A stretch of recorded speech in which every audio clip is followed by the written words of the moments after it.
नमस्ते गाइस, के छ हाल खबर है। आजको भिडियोको टाइटल त तपाईहरुले पढिसक्नु भयो हैन। यो चाहिँ मेरो दिमागमा सेटै भइसक्यो के हैन। अरु केही भनौं भन्दा पनि यो मात्रै आउँछ के र फेरि एकचोटि ट्राई। नमस्ते गाइस, के छ हाल खबर, तपाईहरु सन्चै होला है। र यो भिडियो आजको जुन टाइटल छ घरि आउँछ के मोडर्न आर्ट है। मलाई मान्छेले सोध्छ के मोडर्न आर्ट हो यो भन्छ हैन। हो हैन, मोडर्नै त हो। नबुझेर न मोडर्न आर्ट भनेको हो कि हैन, त्यो पनि हुन सक्छ। किनभने धेरै छ नि त मोडर्न आर्टमा पनि भेराइटिजहरु छ है। एक्सप्रेसनिज्म, इम्प्रेसनिज्म, एब्स्ट्र्याक्ट आर्ट, एक्सन आर्ट, कुनी के हैन। कन्टेम्पोरेरी आर्टलाई पनि अहिले मोडर्नै भन्छ। तर ओभरअल एउटा मोडर्न आर्टलाई डिफाइन गर्ने हो भने हैन, जस्तै म्युजिकमा तपाईले एकैचोटी तपाईले ब्लुज रकहरु बजाएर त हुँदैन नि त हैन। तपाईलाई एटलिस्ट क्लासिकलको नलेज हुनु पर्यो, थ्योरिटिकल पार्ट हुन्छ नि म्युजिकको, त्यो थाहा हुनु पर्यो नि त हैन। किनभने अब तपाईलाई भयंकर म्युजिक बजाउन आउँछ, ल एउटा भाइ म्युजिकको नोटेसन पढ न त भने नि पढ्न आएन भने हैन, प्र्याक्टिकल मात्रै भएर भएन, थ्योरिटिकल पनि त हुनु पर्यो है। मोडर्न आर्ट पनि त्यस्तै हो। एक्सपिरियन्स आर्टिस्टहरुले चाहिँ मोडर्न आर्ट गर्नु चाहिँ सुहाउँछ, जसले चाहिँ रियलिस्टिक आर्टहरु प्र्याक्टिस गरेको छ हैन, जसले सेप्स, कलर, प्रपोर्सन, पर्सपेक्टिभ हैन, एउटा थ्योरिटिकल पार्टहरु थाहा हुन्छ, उले मोडर्न आर्ट गर्दा चाहिँ एकदमै राम्रो हुन्छ। तर एउटा एक्सेप्सनलहरु पनि छ, रविन्द्रनाथ टेगोर हैन, 70 इयर्स पुग्दा आर्ट सुरु गर्नुभयो।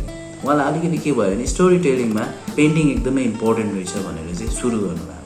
अहिले भन्ने हो भने रविन्द्रनाथ टेगोरलाई इन्डियाको एउटा पायोनियर भन्दा पनि हुन्छ मोडर्न आर्ट। मोडर्न आर्ट हेर्दा त एकदमै सिम्पल हुन्छ कि, तर त्यो भित्रको एउटा थ्योरिटिकल पार्ट एकदम कम्प्लेक्स हुन्छ। कतिले त ब्ल्याङ्क क्यानभसै छोडिदिन्छ नि, सडकमा भएको कार्टुनहरु लगेर यो मेरो स्कल्पचर हो भनेर राख्ने आर्टिस्टहरु पनि छ। कतिले त्यतिकै एउटा स्क्वायर बनाइदिन्छ हैन, तर त्यो भित्र चाहिँ थ्योरिटिकल पार्ट चाहिँ भयंकर हुन्छ।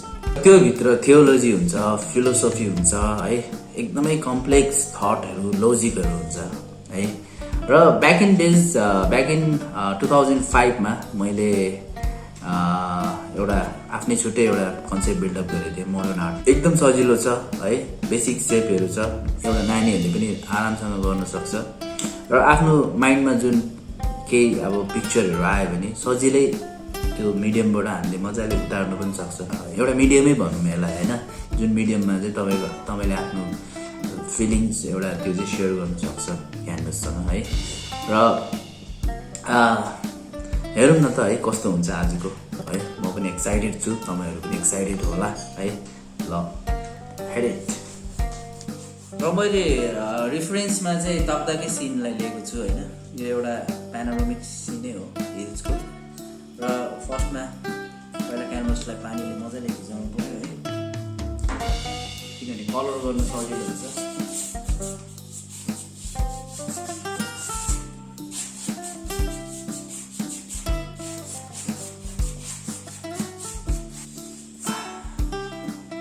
यो मैले सनसेटको थिम लिएको छु है। कलर कलर कलर कलर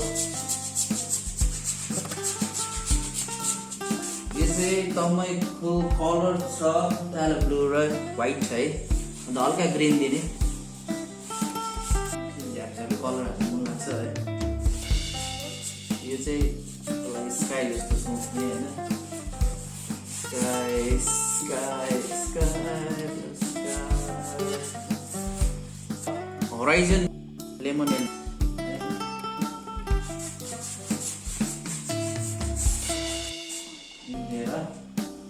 त्यसपछि हल्का रेड थप्ने।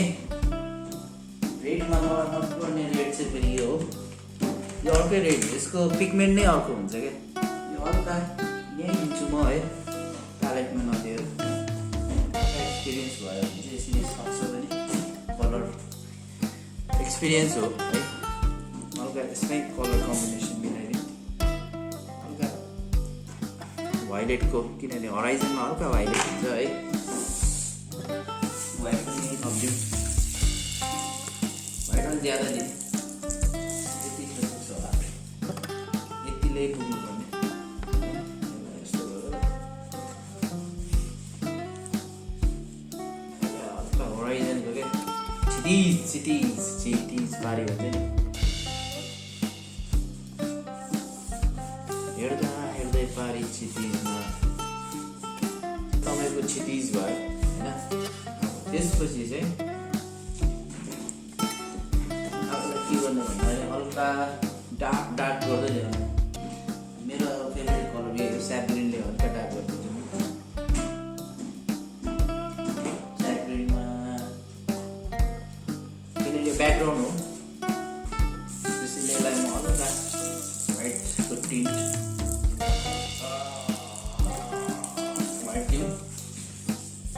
व्हाइटसँगसँगै हल्का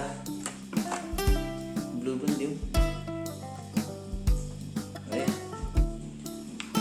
अब चाहिँ हल्का पानी लिउँ पानी लिएर चाहिँ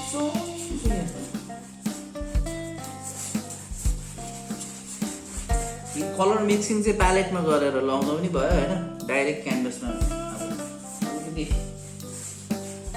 त्यो ब्यालेन्स छ भने चाहिँ क्यानभसमै कलरहरू गर्दा पनि ब्याकग्राउन्ड हो यो चाहिँ हामीले ब्याकग्राउन्ड फर्म गर्दैछ यसलाई चाहिँ योसँग हल्का ग्रेडेसन यसरी मिक्स गरिदिने है त्यसपछि फ्रिडम मेन चाहिँ यस्तो पनि याद गर्नुपर्छ एजेस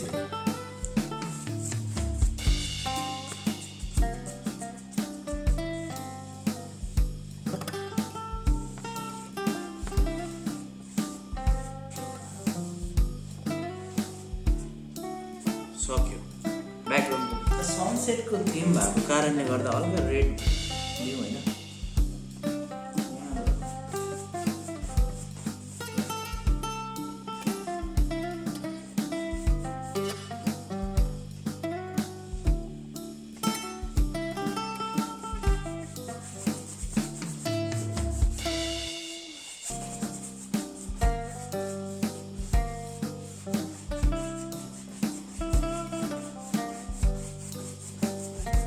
बिस्तारै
सिङ्गरले छोड्दै हो